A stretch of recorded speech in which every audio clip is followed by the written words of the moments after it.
Muy bien, hermanos, vamos ahora a tener la lectura de la Santa Palabra del Señor. Vamos a leer en la segunda carta del apóstol Pedro, capítulo 1. Segunda de Pedro, capítulo 1, los versículos 1 y 2. Dice así la palabra del Señor: Simón Pedro, siervo y apóstol de Jesucristo, a los que habéis alcanzado una fe igualmente preciosa con nosotros, por la justicia de nuestro Dios y Salvador Jesucristo, gracia y paz os sean multiplicadas en el conocimiento de Dios y de nuestro Señor Jesús. Amén. El Señor bendiga su santa palabra. Cuando se mancha el nombre, la reputación de alguien, es ciertamente difícil volverlo a restaurar. Ya lo dice el dicho, el refrán, ¿no? Difama y algo queda. Y bien, pues salvando todas las distancias, esto ocurre también hasta en los libros de la Biblia. Entre todos los libros de la Biblia y en particular el Nuevo Testamento, seguramente el libro más denigrado y que se le denigra más aún sea Segunda de Pedro. Se le cuestiona aún hoy su autenticidad y se niega que sea un escrito, una carta que haya escrito realmente el apóstol Pedro. Cuando a lo largo de toda la carta, ya comenzando en el primer versículo cuando dice Simón Pedro, pero a lo largo de toda la carta, si alguna cosa está bien clara, es que el autor de la carta dice ser Pedro mismo. Por ejemplo, en el versículo 16, cuando dice: no os hemos dado a conocer el poder y la venida de nuestro Señor Jesucristo, siguiendo fábulas artificiosas, sino habiendo visto con nuestros propios ojos su majestad. Él como testigo directo, que vio con sus propios ojos su majestad. Y dice el versículo 18: y nosotros oímos esta voz enviada del cielo cuando estábamos con él en el monte santo, haciendo referencia a la transfiguración de Jesús. Entonces, si el autor dice que es Pedro, es Pedro, porque la palabra de Dios ni miente ni tampoco induce a nadie a error. Otros, que son más refinados y más exquisitos, más pulcros, lo critican porque no tiene en el original del griego un buen estilo. No tiene un buen estilo. Entonces, como si Pedro pues se tuviera que estar escribiendo con una gramática o con un manual del buen estilo abierto a la mano izquierda, ¿verdad? Para nada esa era la preocupación del apóstol Pedro, sino que su mayor preocupación era hablar de manera que la gente, o escribir de manera que la gente lo entendiera. Y Pedro además siempre habló y escribió siendo inspirado por el Espíritu Santo, como dice el versículo 21, los santos hombres de Dios hablaron siendo inspirados o llevados por el Espíritu Santo. Otros, muchos, cuestionan su contenido. Dicen: apenas hay doctrina.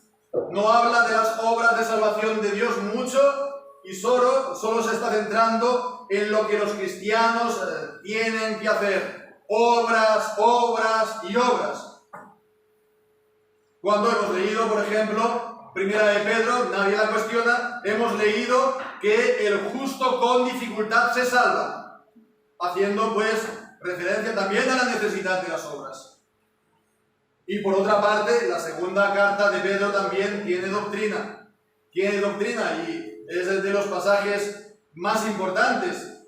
Por ejemplo, de la doctrina de la Escritura, en el capítulo 1, versículos 20-21, o también en el capítulo 3, lo que nos enseña acerca de la venida del Señor Jesús. O sea que realmente hay doctrina, son textos doctrinalmente de los más importantes también de la Escritura.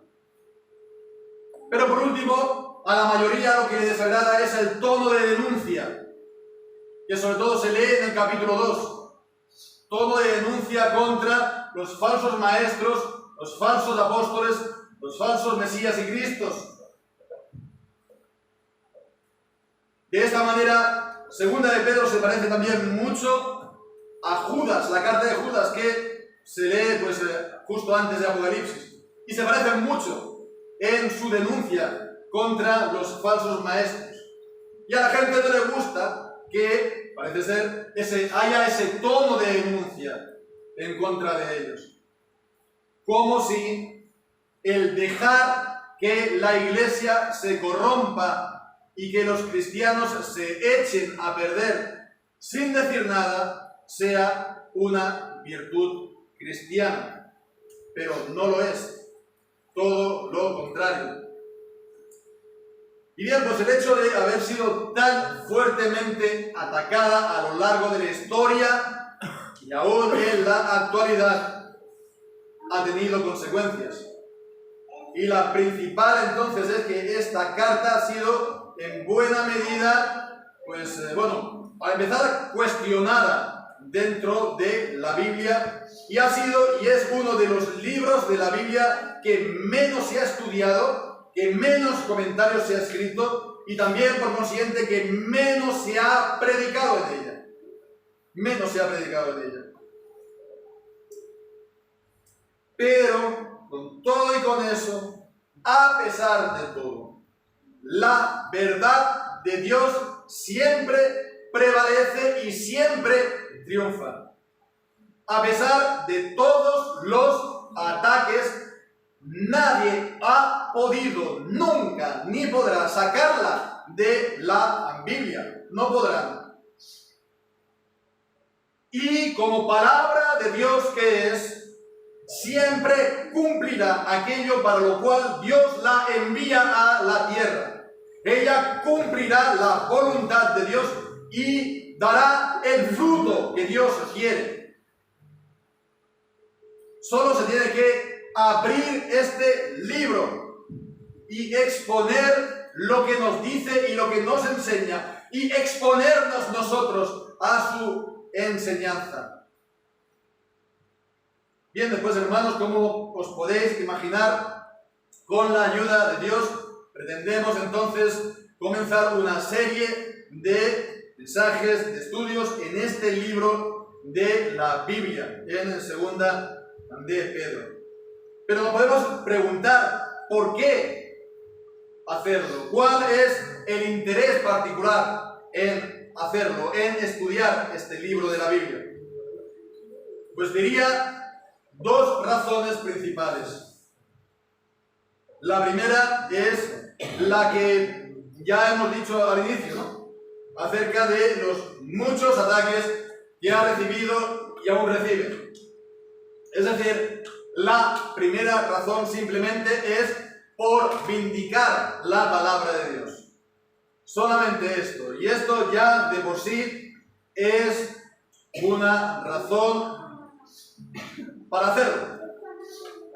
Segunda de Pedro es palabra de Dios.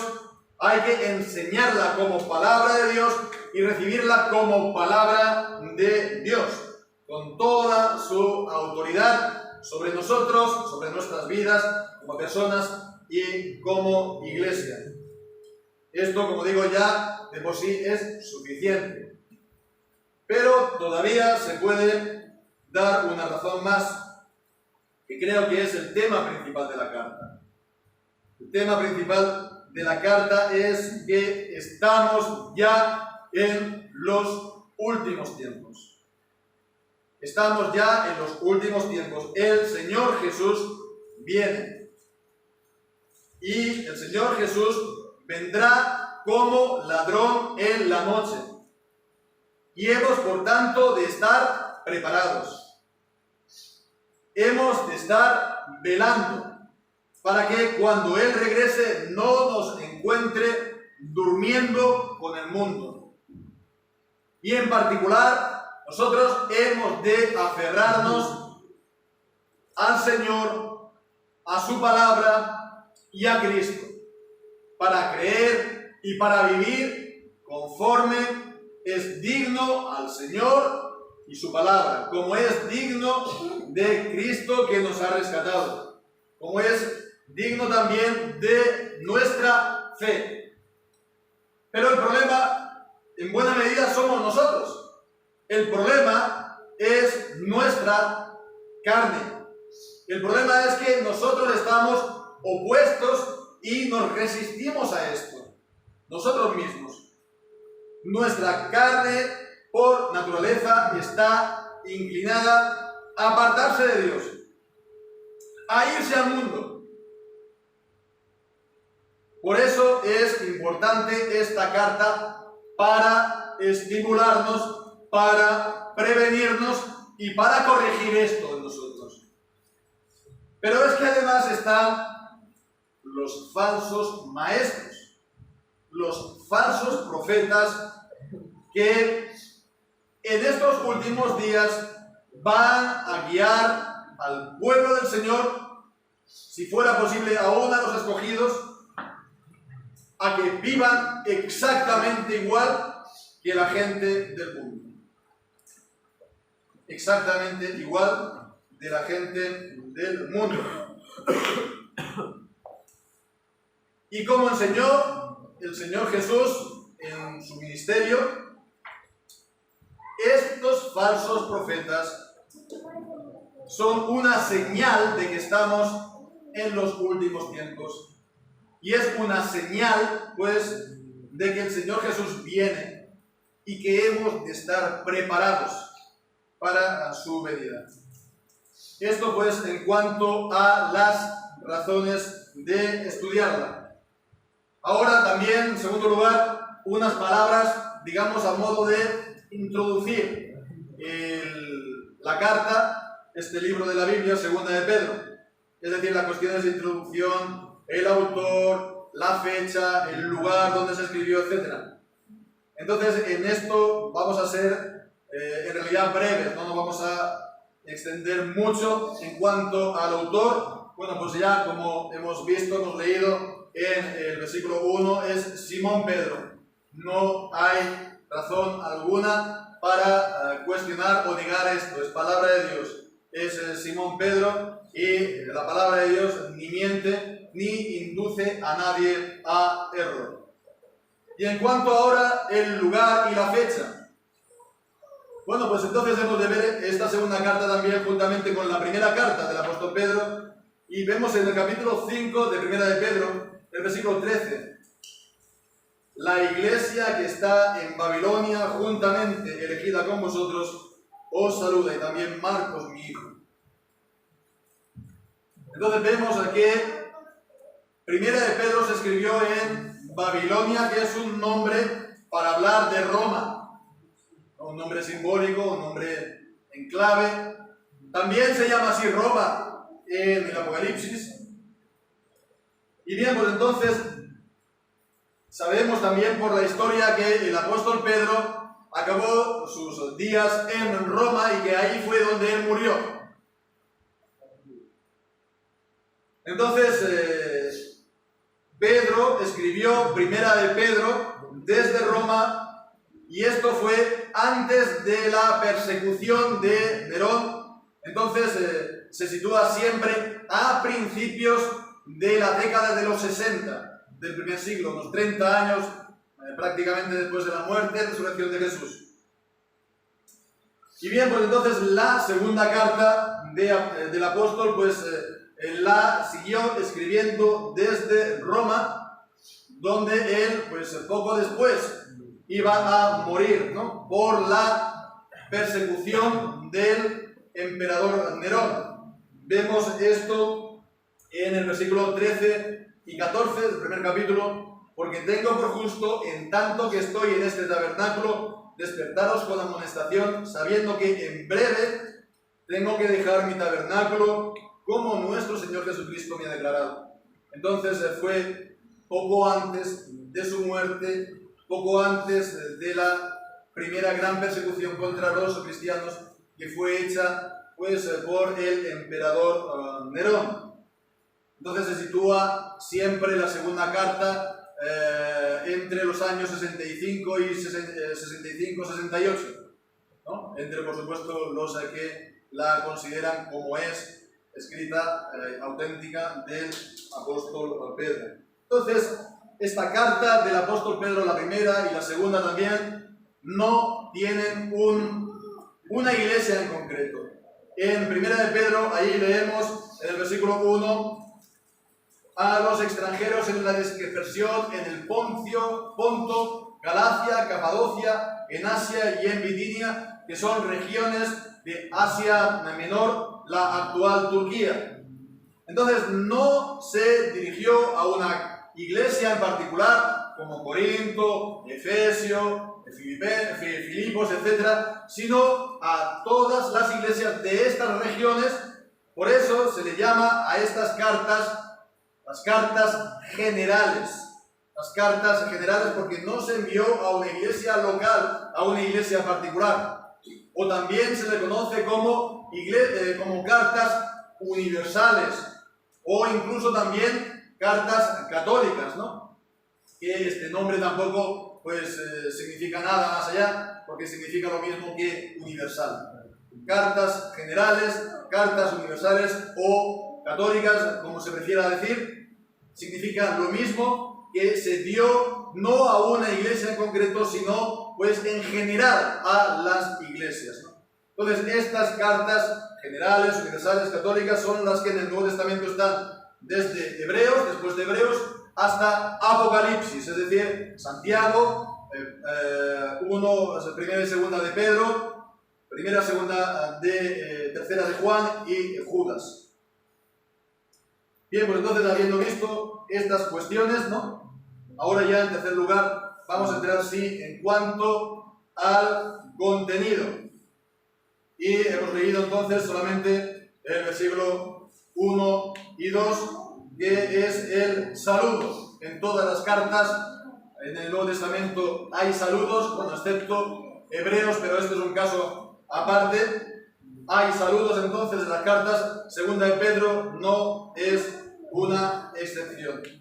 Y en estos versículos de saludos, pues entonces vemos en concreto tres cosas.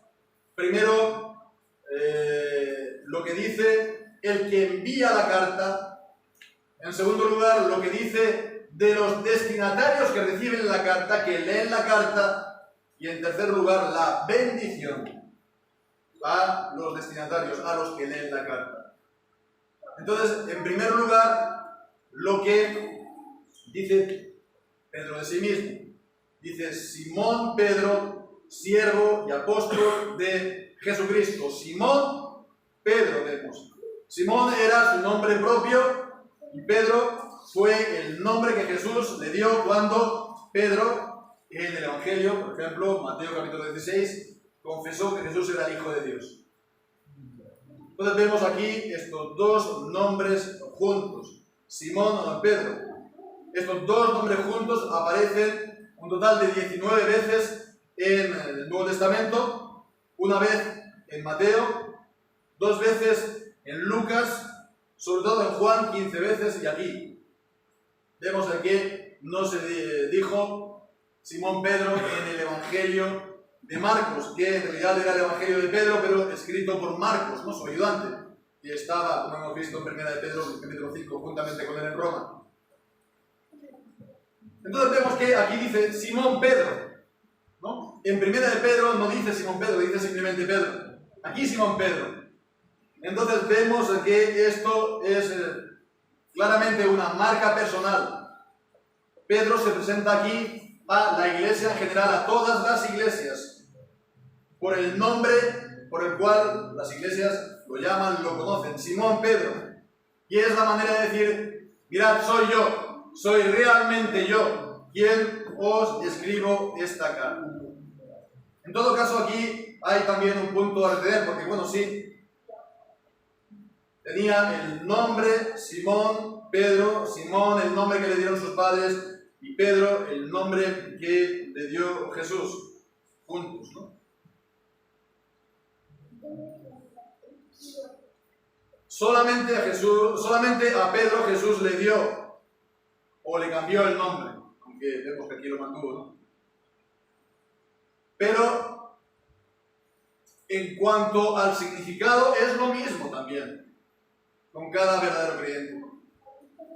Tenemos el nombre que nos ha dado nuestro Padre, nuestra Madre, nuestra identidad propia, natural, y después está cuando el Señor nos llama, cuando nos convertimos a Él, cuando lo conocemos a Él. El Señor nos da una nueva identidad. Y somos entonces, como dice 2 Corintios capítulo 5, nuevas criaturas en Cristo. Las cosas viejas pasaron, y aquí todas son hechas nuevas. Y en Apocalipsis capítulo 2, versículo 17, dice que a quien venciere le daré una piedrecita blanca, y en la piedrecita blanca un nombre escrito, el cual solamente lo conoce el que lo reciba. Él, para hablar de esta nueva identidad que el Señor nos da en la conversión, somos nuevas criaturas, las cosas viejas pasarán, todas son hechas nuevas. Y qué bueno que esto sea así, ¿verdad? Nos hemos de verdaderamente regocijar que las cosas antiguas han pasado, que no vienen más al pensamiento del Señor, que somos nuevas criaturas en Cristo. De manera que nuestra vida cambia totalmente y somos nuevas personas, como si tuviéramos un nuevo nombre, ¿no?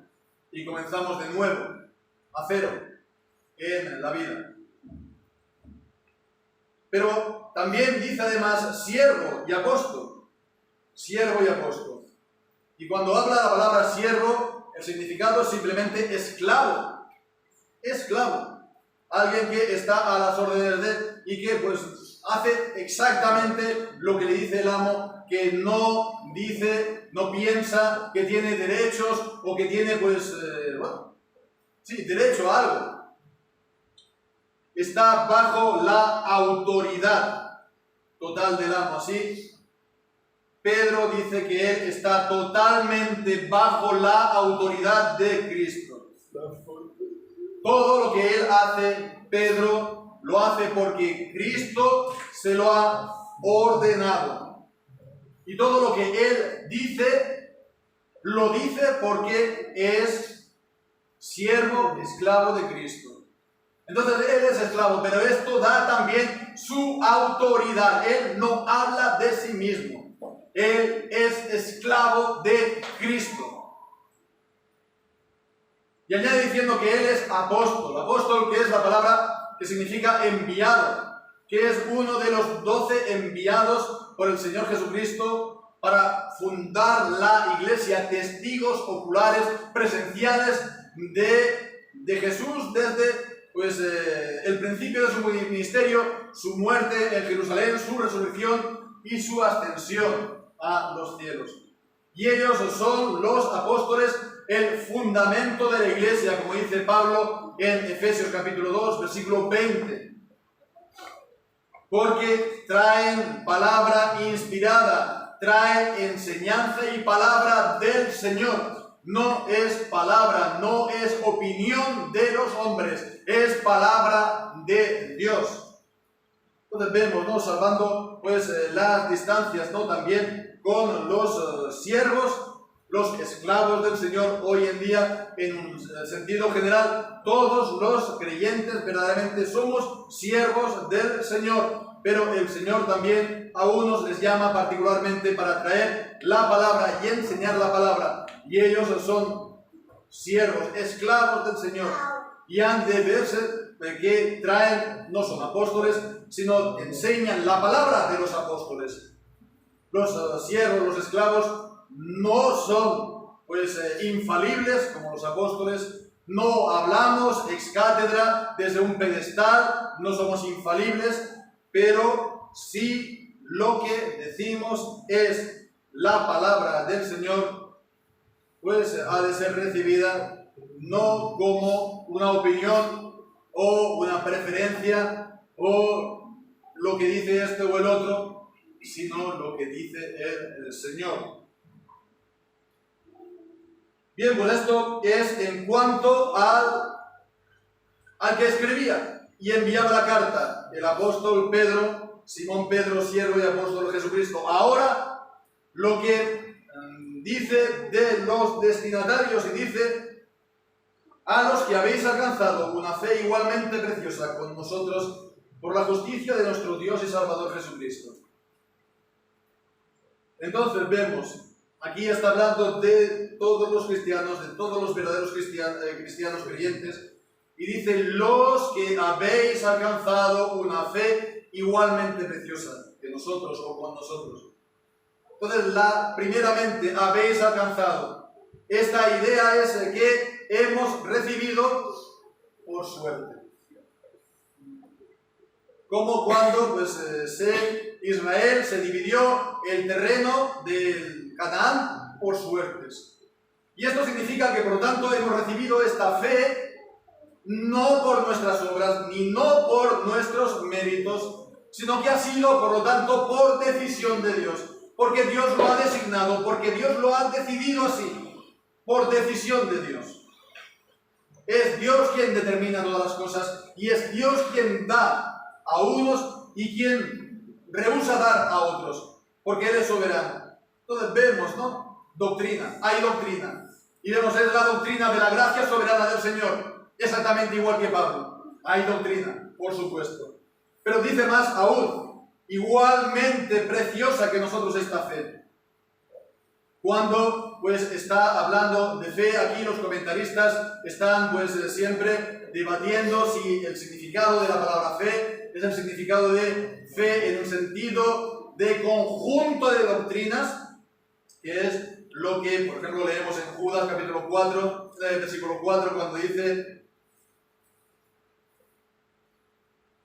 en el versículo 3, perdón: me ha sido necesario escribiros amonestándoos a que contendáis ardientemente por la fe que de una vez para siempre ha sido dada a los santos. Vemos la fe en un sentido objetivo, de conjunto de doctrinas, pero también están los que entienden que habla de la fe en el sentido de la confianza personal de corazón de los creyentes en Dios, en Cristo. Entonces, ¿con cuál quedarnos? En realidad, creo que está claro que las dos cosas son ciertas, porque los dos sentidos no se pueden separar de la palabra fe.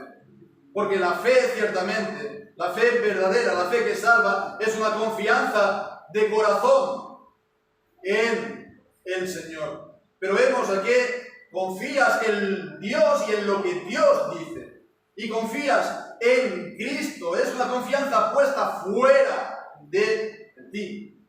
En el Cristo de la palabra de Dios. Entonces vemos que no se pueden separar los dos sentidos de la palabra de fe. Entonces el que confía en Dios y en lo que Dios nos ha enseñado en su palabra. Y en Cristo, y el Cristo es el Cristo de la palabra de Dios. Pero dice entonces Pedro aquí, esta fe igualmente preciosa con nosotros o que nosotros. Es decir, que tiene tanto valor, tiene tanto precio la de los creyentes como la de Pedro y Pablo y el resto de los apóstoles.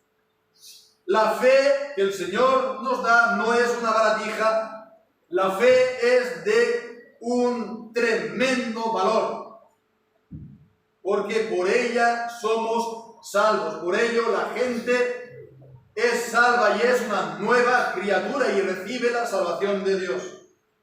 Pero vemos que, sobre todo, Pedro no está despreciando aquí a los cristianos, a los creyentes, no le está diciendo: mira, vuestra fe es de segunda, ¿sabéis? Porque nosotros hemos predicado, vosotros habéis creído. No, está diciendo: vuestra fe es igualmente valiosa, tiene el mismo valor que nosotros. Nosotros somos creyentes juntamente con vosotros. No estamos por un pedestal por encima de vosotros. No ejercemos dominación sobre vosotros y vuestra fe. Somos creyentes juntamente con vosotros. Y esta fe, además, dice, es un don de Dios. habéis alcanzado por esa decisión divina esta fe igualmente preciosa con nosotros por la justicia de Dios, de nuestro Dios y Salvador Jesucristo. La justicia de Dios, la obra de Dios de salvación que enseña Pablo, sobre todo en sus cartas, por ejemplo, Romanos capítulo 3, cuando dice que, versículo 21, ahora, aparte de la ley y de los profetas, se ha manifestado la justicia de Dios por la fe. La justicia, la obra de Dios de salvación por el Señor Jesucristo. Entonces vemos, esta fe es por la justicia, esta obra de justicia. Recibimos esta justicia por medio de la fe, creyendo en el Señor, depositando nuestra confianza en Él. Recibimos entonces esta justicia de Dios, y dice pues aquí acerca de Él, de nuestro Dios y Salvador Jesucristo. Y si hacemos atención, aquí está diciendo que Jesucristo es nuestro Dios y Salvador. Nuestro Dios y Salvador. Nuestro Dios y Salvador Jesucristo, que es lo mismo que dice Tito, capítulo 2 y versículo 3. Tito, capítulo 2 y versículo 3.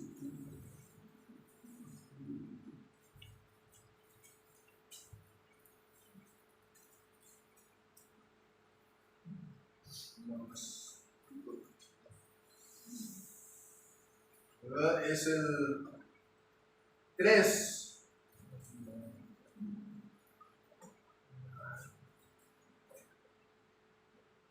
2:13. 2:13 seguramente. Gracias. Aguardando la esperanza bienaventurada y la manifestación gloriosa de nuestro gran Dios y Salvador Jesucristo. Jesucristo es nuestro gran Dios y Salvador, como también en Romanos capítulo 9.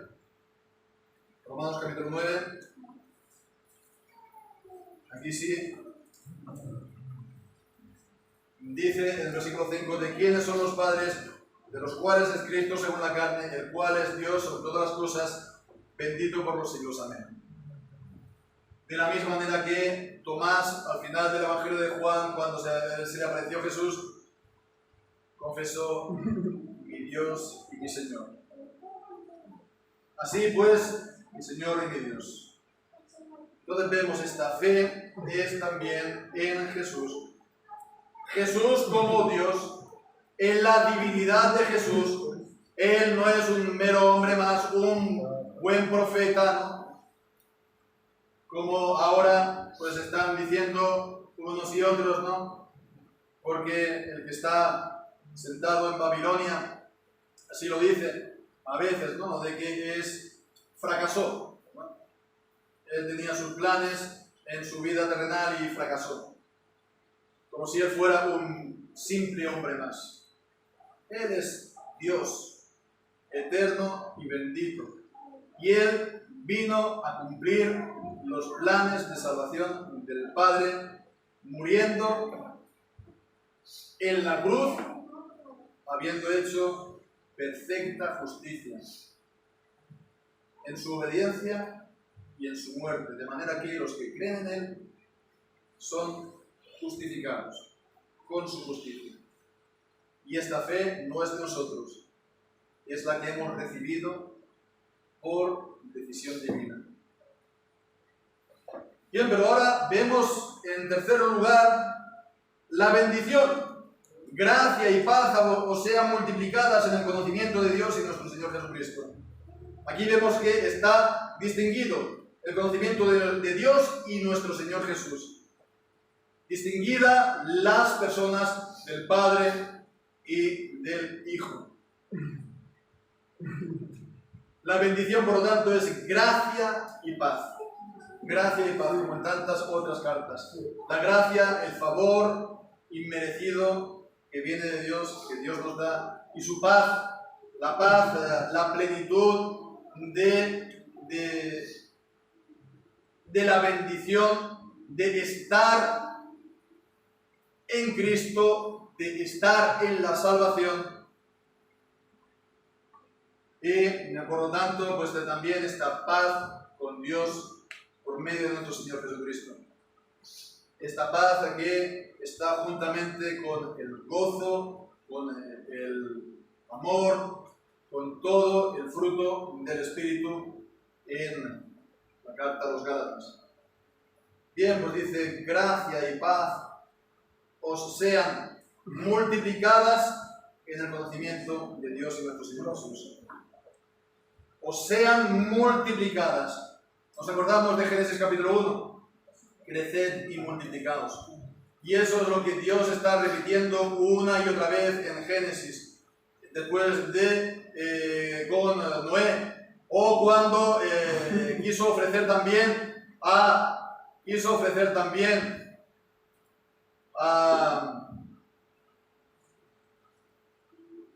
Isaac en sacrificio, pues también le dio la promesa de cierto te bendeciré y te multiplicaré en gran manera, en Génesis capítulo 22, lo cual también está citado en el libro de Hebreos. Y en los libros del Nuevo Testamento, pues aparece sobre todo en el libro de los Hechos, cuando dice que las iglesias eran multiplicadas y crecían en gran número cada día, ¿no? Y también la palabra de Dios, como dice en Hechos capítulo 12, la palabra de Dios crecía y se multiplicaba. Bien, pues aquí dice, os sean multiplicadas gracia y paz. Vemos, está hablando, sí, de esta bendición, pero fijémonos, ¿no? ¿Qué expresión? Os sean multiplicadas, no solamente crezcan. Se os multiplique en vosotros. Multiplicar en vosotros y también a través de vosotros. No se puede separar tampoco aquí la idea del crecimiento de la iglesia. Que la iglesia, el número de creyentes, se multiplica. ¿Y eso por qué? Porque la gracia de Dios se multiplica en nosotros, en los creyentes y en la iglesia. ¿Vemos realmente el crecimiento de la iglesia? El crecimiento de la iglesia. ¿Dónde está la clave del crecimiento de la iglesia? En las iglesias, digamos, evangélicas normalmente. ¿Qué se concibe? ¿Cómo se presenta? ¿Cuál es la clave para crecer la iglesia? La multiplicación, pero la multiplicación de actividades. La multiplicación de grupos. Y se divide pues en franjas de edad, en sexos, en género, en número, ¿verdad? Y actividades. Y si alguien viene a la iglesia, normalmente una o dos veces, ¿no? Ya la tercera se le intenta integrar en un grupo o en una actividad, o incluso se le confiere algún tipo de tarea para que continúe viniendo. Esa es la manera como normalmente se concibe el crecimiento. Pero vemos que aquí no está diciendo esto. El crecimiento es la multiplicación de la gracia de Dios en nosotros. Y esa gracia de Dios, ¿por qué nos viene? Por conocer a Dios más y más. Y este es el objeto de esta carta. Al final del capítulo 3, al final de la carta, dice, es lo último que dice el apóstol Pedro: creced en la gracia y el conocimiento de nuestro Señor y Salvador Jesucristo. Entonces vemos, esta es la clave. Esta es la clave. Crecer, conocer más y más, mejor aún, a Dios por medio de su palabra. Y eso es lo que realmente cuenta, lo realmente importante, para lo cual hemos de venir realmente a la iglesia.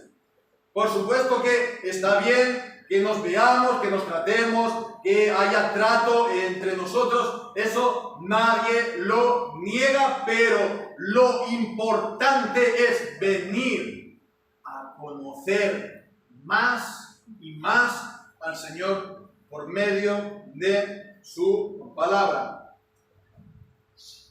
Para que la gracia de Dios siga la obra en nosotros, transformándonos más y más. Y de esta manera la gracia de Dios se vierta. Seamos como esa copa del Salmo 23 que está rebosando y la gracia de Dios rebose y se vierta a la gente que está alrededor como un olor de vida y un olor agradable a los que se salven. Los hermanos, que así sea. Que el Señor bendiga su santa palabra. Amén. Vamos, hermanos, a orar.